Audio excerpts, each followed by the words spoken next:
Next, coming to the etiology or the high risk factors. Now, the etiology is mainly unopposed estrogen stimulation. We know that unopposed estrogen stimulation in any form, either it is ERT, it is PCOS, it is any kind of ovarian tumor or adrenal tumor which is secreting estrogen. Early menarche and late menopause, yes, because a long time period of her life she will be stimulated with estrogen. Low parity, again because there will be no period of amenorrhea. Corpus cancer syndrome is obesity, hypertension and diabetes, right? So these are the few etiological risk factors. What else are the risk factors? Obesity, again that is a corpus cancer syndrome. Fibroid, I told you, is associated in 3% cases because of increased estrogen. Chronic anovulation in PCOS because of increased estrogen. One thing I want to tell you, that obesity increases the risk of endometrial cancer by 30%. Okay, so it increases by 30%, more than 30%, because of peripheral conversion of androgen in the fat. So the fatter the lady, the more estrogen conversion of androgen will be there. One thing I also want to tell you, in the unopposed estrogen stimulation, that is the ERT, when we are giving HRT without progesterone. If we give with progesterone, the chances of breast cancer are high, but if we give without progesterone, then the risk is almost 4.5 to 8 times higher.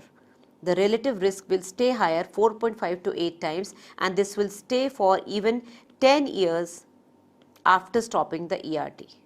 So you have to give progesterone, but both are not good to be carried on for a longer time, because if you give both, breast cancer will increase. If you give only estrogen, symptoms will subside, but then the chances of endometrial cancer will increase.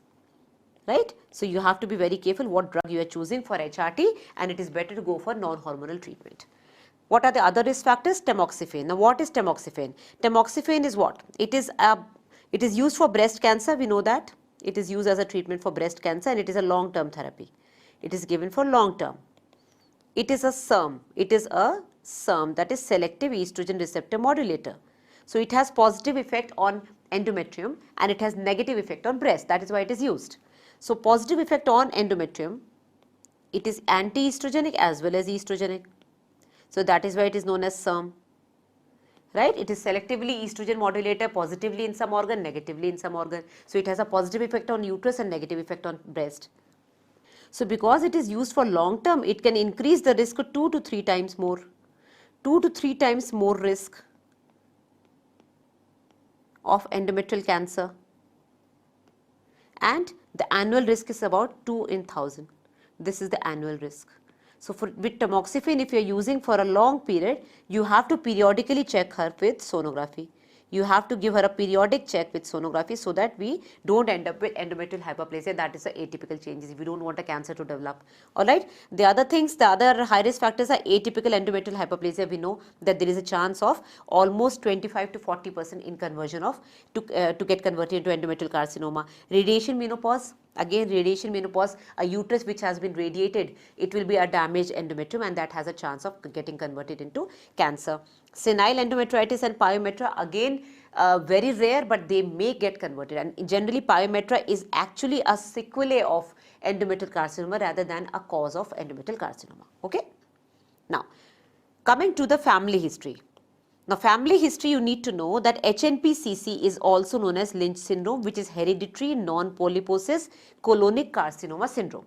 HNPCC, okay. It is an autosomal dominant syndrome, autosomal dominant disease. Now, the most common cancer associated with Lynch syndrome, it has a wide spectrum of cancers associated. It can have gastric cancer, ovarian cancer, biliary cancer, small intestine cancer, colorectal, endometrial, but the most common first will be the colorectal and second will be the endometrial cancer.